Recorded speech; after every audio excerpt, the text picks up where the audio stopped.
पृथ्वी के आखिरी छोर पर मौजूद एक ऐसा सुनसान आइलैंड जहाँ पर कोई नहीं आता जाता था। लेकिन जब एक सीक्रेट एजेंट वहाँ पर अपना डेरा बनाकर रहता था तब पता चला कि उसका खतरनाक मिशन क्या है और वो जगह इतनी ज्यादा वियर्ड क्यों है। तो कहानी की शुरुआत होती है माइकल नाम के एक आदमी को दिखाते हुए जो कुछ समय से एक आइलैंड पर मौजूद था। उसने तो सिर्फ वहाँ पर अपना एक शेल्टर बनाकर रखा हुआ होता है और कई दिनों से वहीं पर वो रहता जा रहा था। वो ना तो किसी से मदद मांगता और ना ही कांटेक्ट करने की कोशिश करता। माइकल तो अपने कुत्ते के साथ शेल्टर में ही रहा करता जैसे यही उसकी जिंदगी है। लेकिन हमें पता चला कि जेसी नाम की एक लड़की अपने अंकल के साथ शिप पर आ रही है। दरअसल वो दोनों यूजुअली यहाँ पर फिशिंग करने आया करते थे और लास्ट टाइम उन्होंने माइकल को देख लिया था उस आइलैंड पर। इसी वजह से जेसी अपने अंकल को मनाकर वापस इस आइलैंड पर आई है और वो तो माइकल के लिए कई सारी खाने की चीजें लेकर आई थी। जेसी तो जल्द से जल्द उसके पास वो बॉक्स रख देती है और ऊपर एक छोटा सा गिफ्ट भी रख रही थी। ये जेसी माइकल के लिए गिफ्ट लेकर आई थी ताकि वो खुश हो जाए। दरवाजे के सामने जेसी सारी चीजें रखकर वहाँ से चली जाती है अपने अंकल की बोट की तरफ। थोड़ी देर के अंदर ही माइकल अपने घर से बाहर निकलता है और वो उस गिफ्ट को छोड़कर बॉक्स को लेके चले जाता है, क्योंकि ऑब्वियसली उसे गिफ्ट से कुछ मतलब नहीं था।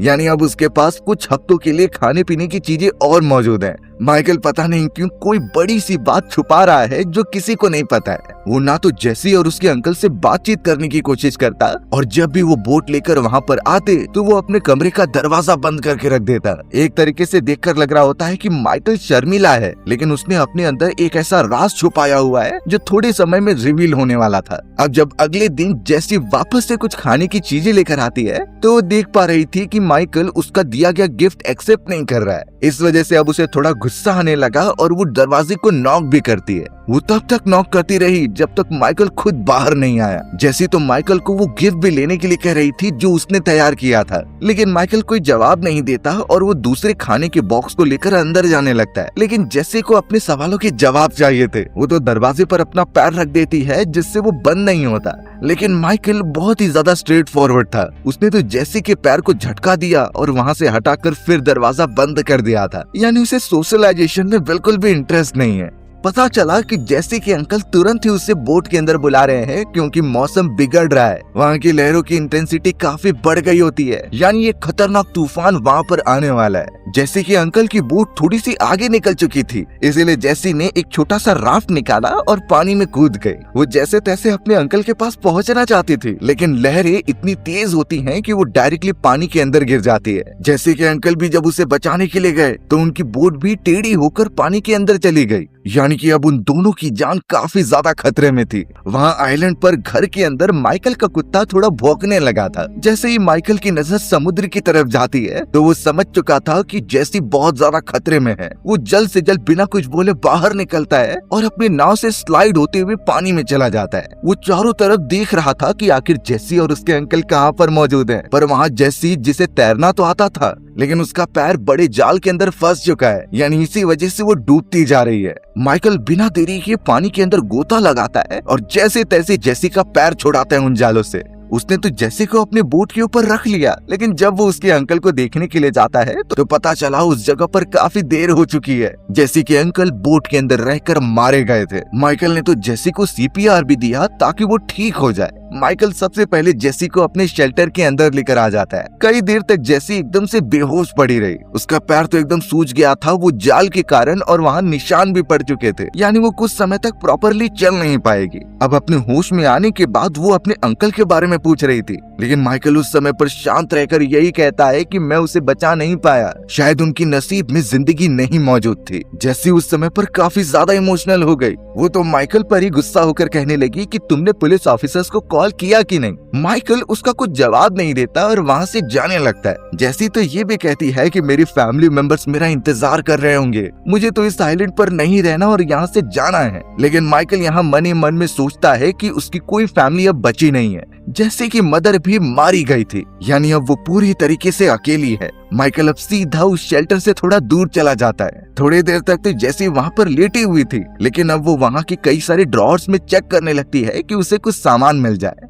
जैसे ड्रॉर में कई सारी चीजों को देखने लगी होती है, लेकिन अचानक उसे एक धारदार चाकू मिला। वो तुरंत ही चाकू को अपने पास रख लेती है और पता चलता है कि माइकल कमरे के अंदर आने वाला है। तुरंत ही जेसी अपने बेड पर जाकर सो गई और ऐसा प्रिटेंड करने लगी कि उसके पास कुछ भी नहीं है। माइकल तो अभी भी जेसी की देखरेख करता जा रहा था। थोड़ी देर के अंदर अब माइकल जब जेसी के पास बढ़ता है तो पता चला जेसी उठ खड़ी होती है और उसने जो चाकू छुपाया था वो माइकल के सामने कर देती है। जेसी का कहना था कि उसे यहाँ से जाना है चाहे कुछ भी हो जाए, लेकिन माइकल इससे बिल्कुल भी घबराता नहीं। उसने तो उल्टा जेसी को ये सिखाया कि असली चाकू कैसे पकड़ते हैं और उसकी मदद से वार कैसे किया जाता है। जेसी तो फिलहाल इस मोमेंट पर समझ चुकी थी कि माइकल कोई बुरा आदमी नहीं है, वो तो सिर्फ उसका ख्याल रख रहा है और उससे डरने की कोई जरूरत नहीं। माइकल तो जेसी को अपनी बेटी की तरह ट्रीट करता और उसके घाव की मरहम पट्टी करता। वो तो जेसी के लिए खाना बनाता और उसे टॉयलेट लेकर जाता। यानी जेसी की पूरी जिम्मेदारी अब माइकल ने अपने कंधों पर ले ली है।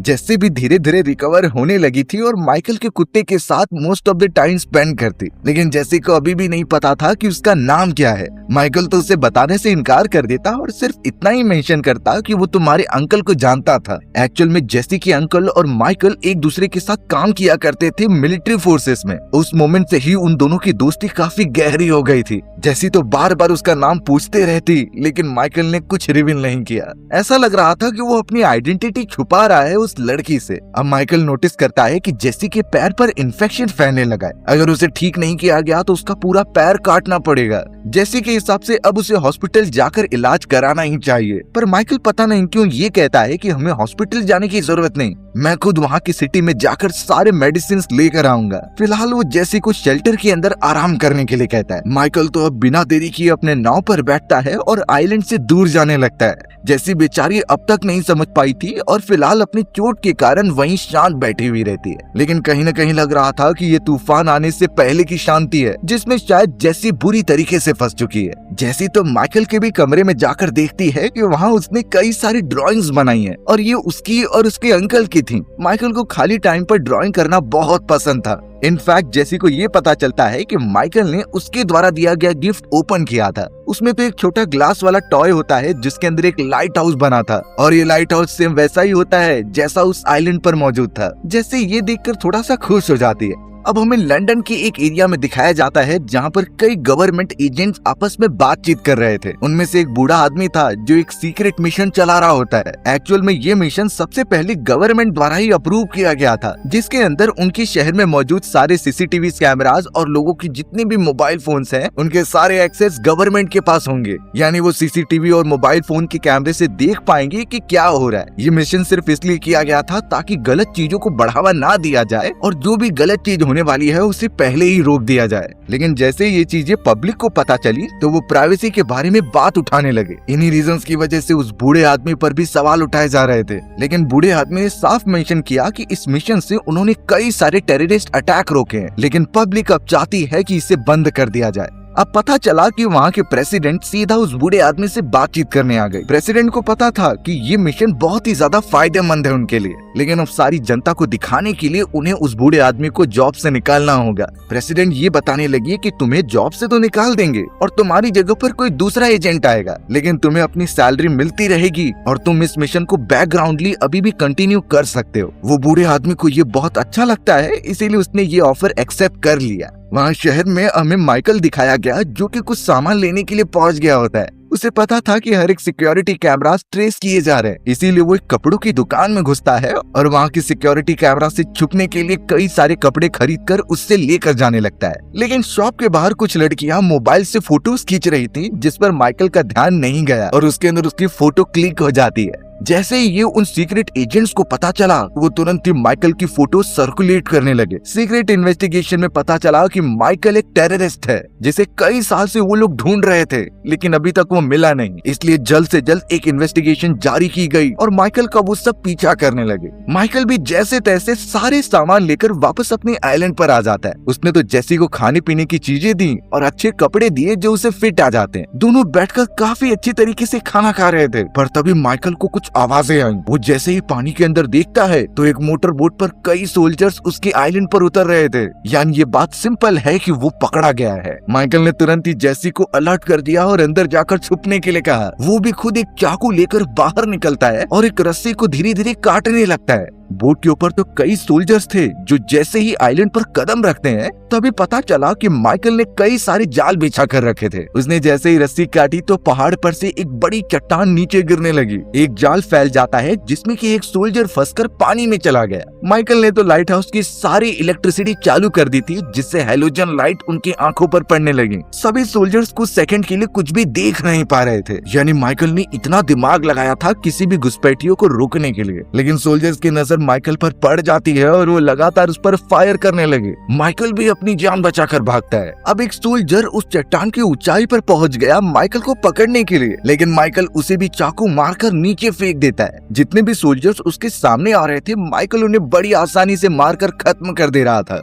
ऐसा लगता है कि उसने इन चीजों के लिए बहुत ज्यादा ट्रेनिंग ली है। माइकल का हर एक वार इतना सटीक था कि गलती होने की गुंजाइश ही नहीं थी। लेकिन पता चला कि एक सोल्जर चोरी चुपके घर के अंदर घुस गया है और वहाँ आवाज करके सभी को ढूंढने लगा था। पता चला कि माइकल का कुत्ता तुरंत ही भौंकते हुए उस सोल्जर पर अटैक करता है। जैसी अभी भी बाथरूम के अंदर छुपी हुई थी। वो कुत्ता कई देर तक सोल्जर को पकड़े रखा था, लेकिन सोल्जर ने अपनी बंदूक निकाली और उस डॉग को तुरंत ही मार दिया। यानी वो कुत्ता मर चुका था। सोल्जर ने सीधा बाथरूम ओपन किया और जेसी को पकड़ लिया अपने साथ। वो उसका चाकू भी अपने से दूर कर देता है। यानी कि अब वो जेसी को उठाकर अपने साथ बोट की तरफ लेकर जाने लगा। एक और सोल्जर था जो धीरे धीरे एक फार्म हाउस के अंदर घुसता है। वो चारों तरफ देख रहा था क्योंकि कुछ देर पहले यहीं से आवाज आई थी, पर पता चला कि माइकल उसी अंधेरे में छुपा हुआ है और उसने एक नुकीला खंजर उस सोल्जर की बॉडी में घुसा दिया। वो तो उस रस्सी को पकड़कर लटक गया होता है, जिससे कि वो सोल्जर ऊपर जाकर खत्म हो गया। पता चलता है कि थोड़े ही देर में एक और सोल्जर वहाँ पहुंच चुका है।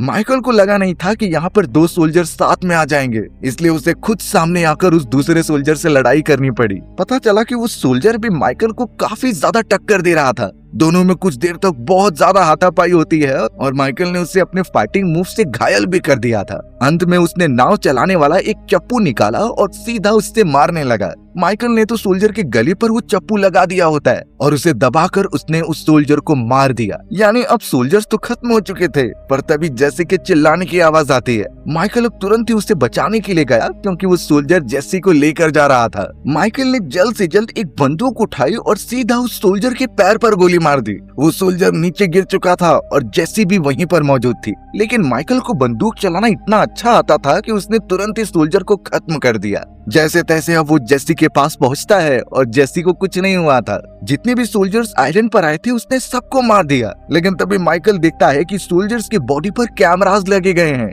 यानी वो सारी चीजें रिकॉर्ड कर रहे थे। माइकल ने तुरंत ही उनकी इक्विपमेंट्स बाहर निकाले और जेसी को वहीं पर रुकने के लिए कहा। माइकल अपने कमरे में जाता है तो पता चला उसका कुत्ता मर चुका है। वो तो अपने कुत्ते को इमोशनल होकर गुड बाय कह रहा था। तुरंत ही उसने एक छोटा मोबाइल फोन निकाला और किसी को कांटेक्ट किया। वो साफ कहता है कि मैं आ रहा हूँ और मेरे पास कई सारी चीजें हैं। यानी ये कोड वर्ड था जिसे कि माइकल ने अप्लाई कर दिया होता है। उसने तुरंत ही वो फोन डीएक्टिवेट किया और सारी जरूरत के सामान लेकर जेसी के साथ उसी बोट पर बैठकर निकल गया दूसरी तरफ। यानी उसने ये आइलैंड हमेशा हमेशा के लिए छोड़ दिया है। पर यह बात तो कंफर्म है कि अब माइकल के बारे में सीक्रेट एजेंट्स को पता चल चुका है। वहाँ दूसरी तरफ उस सीक्रेट टीम को सारी बातें पता चल चुकी होती हैं कि उनके सभी सोल्जर्स मारे गए। उन लोगों ने तो माइकल को भी देख लिया था, इसीलिए उसकी तलाश जारी हो गई थी। माइकल तो जेसी के साथ स्कॉटलैंड के किनारे पर आ गया और वहाँ से एक सेफ शेल्टर की तलाश में निकल पड़ा। पता चलता है कि माइकल को भी गोली लगी है और उसके बॉडी से खून निकल रहा है। जेसी ये देखकर काफी डर गई और उसका इलाज करने के लिए कहती है, लेकिन माइकल के पास इन चीजों के लिए बिल्कुल समय नहीं था। उसे यहाँ से तुरंत निकलना होगा। अचानक अब सामने की तरफ उसे एक कार दिखाई देती है जिसमें बैठकर वो निकल सकते थे, पर प्रॉब्लम यही है कि उसकी चाबी वहाँ पर नहीं थी। माइकल को जैसे तैसे वो चाबी लेकर आनी होगी, नहीं तो वो यहाँ से नहीं निकल सकते। माइकल को जैसे तैसे चाबी लेकर आनी होगी। उसने तो जेसी को गन दे दी और यहीं पर गार्ड करने के लिए कहा। पर अगर ऐसी कंडीशन में कभी हम फंस जाएं जहाँ पर हमें कार की जरूरत हो और अपनी जान बचाने के लिए उसे लेकर भागना हो, कार की चाबी ना होने के कारण आखिर हम उसे चालू कैसे करेंगे? तो किसी भी कार को विदाउट की से चालू करने की कई सारी टेक्निक्स आती हैं। उनमें से सबसे ज्यादा पॉपुलर टेक्निक होती है वायर टेक्निक। ये बात ध्यान में होनी चाहिए कि किसी भी कार को चालू करने के लिए जब की अंदर डाली जाती है तो वो बैटरी से पूरे इलेक्ट्रिकल सर्किट को कनेक्ट कर देता था और उसी से इग्निशन होता था सिस्टम का।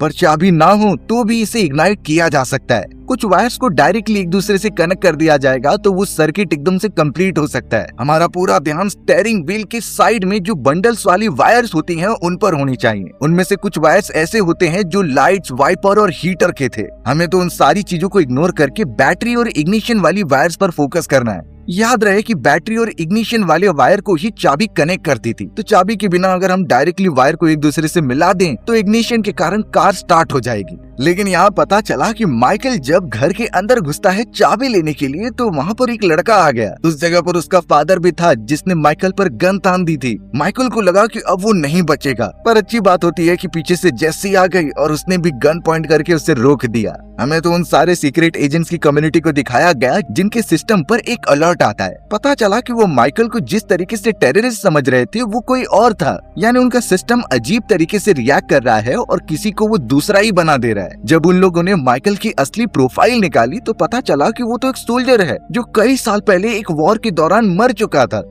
ये सारी इन्फॉर्मेशन उस बूढ़े आदमी जिसका नाम डेट्रो होता है उसे मिल चुकी थी। पता चला कि एजेंसी माइल्स नाम के एक एजेंट को असाइन कर रही है इस मिशन को कंप्लीट करने के लिए। डेट्रो को भी जब पता चला कि माइकल अभी भी जिंदा है तो वो डायरेक्टली उस नए एजेंट माइल्स को कांटेक्ट करता है। डेट्रो ने साफ कर दिया कि तुम इस मिशन की सारी इन्फॉर्मेशन मुझे दोगे, और माइल्स एक्चुअल में उसके लिए ही काम करता था। डेट्रो के साफ इंस्ट्रक्शंस थे कि माइकल और उस लड़की को मार दिया जाए। उन लोगों को तो एक कॉल भी आई थी जो उसी लड़के की थी जिस घर में माइकल और जेसी मौजूद थे। तो लोकेशन ट्रैक करते हुए तुरंत ही कई फोर्सेस उस जगह पर पहुंच गए। माइकल समझ चुका था कि ये पुलिस ऑफिसर्स नहीं बल्कि वही सीक्रेट एजेंट्स थे जो बहुत खतरनाक हैं। पता चला कि लड़के का फादर जब घर से बाहर निकलता है तो उसे तुरंत ही शूट कर दिया गया। उसका बेटा भी एकदम डरा हुआ था तो माइकल उसे बाहर जाने से मना करता है। घर के अंदर भी कई पुलिस ऑफिसर्स घुसने लगे थे जिसे कि माइकल मारने लगता है। उसने कई पुलिस ऑफिसर्स के गन ले लिए और एक एक को मारकर साइड में किया। तुरंत ही मौका देखकर माइक जेसी को बाहर लेकर निकलता है और आने वाले ऑफिसर्स के मुंह पर पेपर स्प्रे मारने लगा।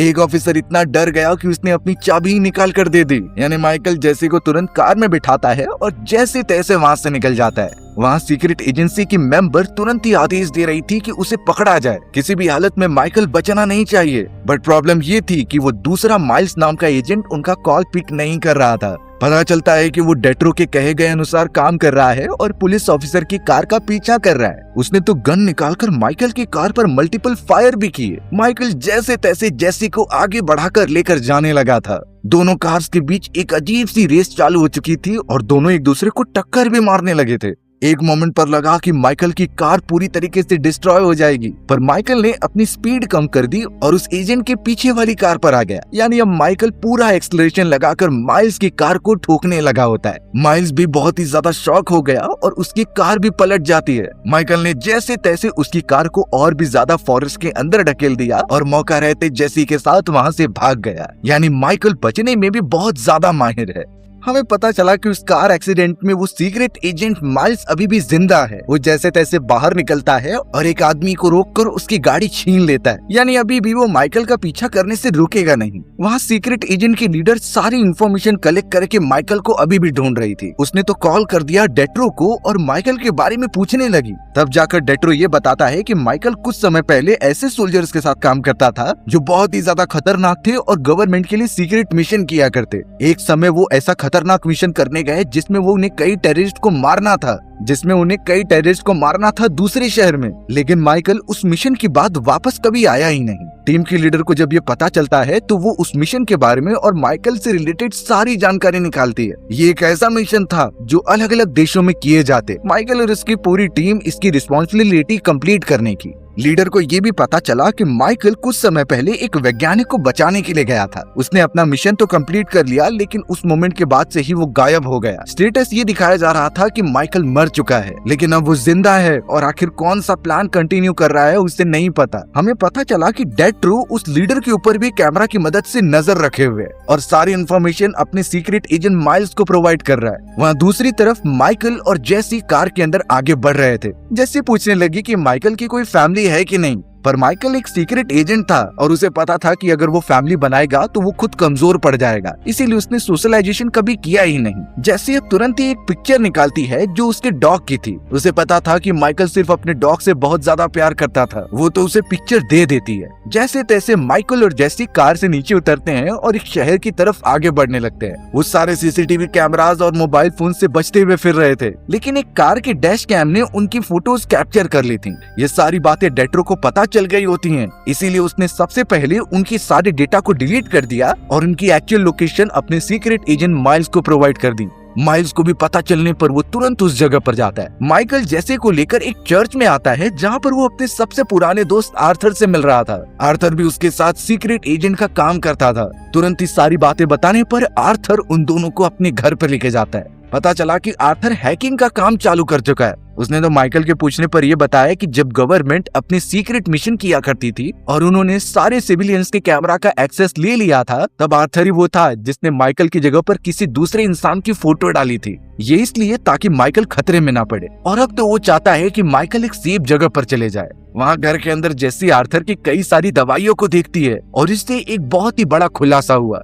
वो तो तुरंत ही आर्थर और माइकल के पास आकर कहने लगी कि आर्थर को कैंसर है, जैसे कि जेसी की मदर लिया करती थी। आर्थर ने भी अपने साथी माइकल के सामने रिवील किया कि कुछ ही दिन उसके पास बचे हुए हैं और इतने कम समय में वो बहुत सारे अच्छे काम करना चाहता था। माइकल जरूरत के सामान लेने के लिए जैसे ही घर से बाहर निकलता है तो पता चला वहाँ सीक्रेट एजेंट माइल्स आ चुका है। उसने तो तुरंत हमला करना स्टार्ट कर दिया माइकल के ऊपर। दोनों के बीच में काफी अच्छी फाइट होती है क्योंकि उनके पास अच्छी खासी फाइटिंग स्किल्स थी। देखकर लग रहा था कि माइकल हार रहा है क्योंकि माइल्स ने उसे पकड़ कर रखा था, पर जैसे तैसे जेसी एक गन लेकर उसके सामने आ जाती है। माइल्स ने तुरंत ही उससे गन छीनी और सबके ऊपर पॉइंट कर दिया, बट माइकल ने भी एक कील ठोकने वाली गन निकाली और उसके ऊपर शूट करने लगा। मौका रहते ही वो जेसी को लेकर तुरंत ही कार में बैठता है और आर्थर के साथ भाग जाता है, यानी कि माइल्स इस बार भी फेल हो गया। आर्थर ने तो माइकल को एक मोबाइल फोन दिया और उससे अलग हो जाता है, यानी कि अब वो फिर से जेसी को लेकर एक सेफ जगह जाएगा। जेसी तो अब माइकल के साथ उसके नेक्स्ट डेस्टिनेशन पर जाना चाहती थी, पर माइकल को पता है कि जेसी की जिंदगी इससे ज्यादा बेटर हो सकती है। वहाँ डेट्रो ने तो कई सारे ऑफिसर्स को माइकल के पीछे भेज दिया था और उन सीक्रेट एजेंट्स की टीम को ये पता चल चुका होता है कि कोई चोरी छुप के उनके सिस्टम के एक्सेस कर रहा है। ये और कोई नहीं बल्कि डेट्रो ही था। डेट्रो अपने हिसाब से वहाँ की डिटेल्स चेंज कर देता। अब हमें पता चला कि माइकल के पास एक अच्छा प्लान है।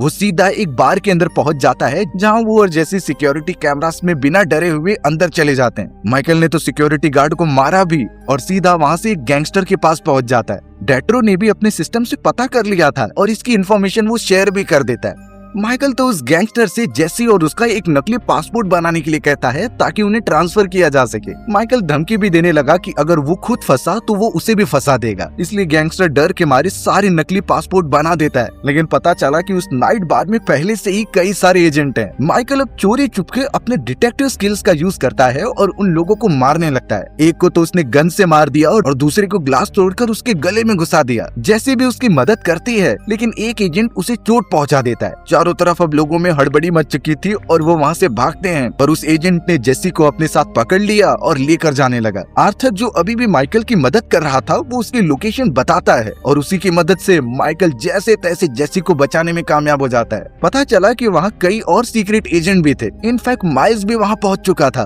पर माइकल ने एक बाइक निकाली और सीधा जेसी को लेकर बंदरगाह की तरफ पहुँच गया। वहाँ पर तो एक बोट अरेंज की थी जो उन्हें काफी दूर लेकर जाएगी। जेसी तो बोट में बैठ गई होती है, लेकिन माइल्स शूट कर रहा था अभी भी। माइकल अभी भी पीछे ही रहता है ताकि वो माइल्स को मार दे। दोनों में कई सारी फाइटिंग और बचने की कोशिश होती है, पर माइकल ने एट द एंड एक लोहे की रॉड ली और उस पर जंजीर बांध दिया। सीधा वो माइल्स के सर पर हमला करके उसे खत्म कर देता है, यानी वो जेसी के साथ बोट पर बैठा और वहाँ से निकल गया। कुछ दिन इस तरीके से बीत जाते हैं और हमें डेट्रो दिखाया गया जो अचानक देखता है कि उसके कई सिक्योरिटी गार्ड्स मर चुके हैं। पता चला सामने उसके माइकल मौजूद है जो उसी सीक्रेट प्लान के बारे में बात कर रहा था जिसमें डेट्रो शामिल है। डेट्रो कुछ कह पाता इससे पहले माइकल ने उसे शूट कर दिया। अब कई महीने इस तरीके से बीत चलते हैं और हमें दिखाई गई जेसी जो स्पेन में एक नई जिंदगी शुरू कर चुकी थी। पता चला कि सीक्रेट एजेंट अभी भी जेसी के पीछे पड़े हुए थे क्योंकि उन्हें भरोसा था कि जेसी को ढूंढेंगे तो माइकल अपने आप मिल जाएगा। अचानक किसी ने कैमरा ऊपर कर लिया और जैसे जैसे ही पीछे मुड़ती है तो वहाँ माइकल मौजूद था। यानी वो दोनों वापस एक हो चुके हैं। हमारी कहानी इसी तरीके से यहीं खत्म हो गई। सो व्यूअर्स, अगर आपको मेरा नरेशन 1% भी अच्छा लगा होगा ना, तो वीडियो को लाइक एंड चैनल को सब्सक्राइब जरूर कर देना। मिलते हैं इसी तरीके के मजेदार वीडियोस में, तब तक के लिए बाय बाय।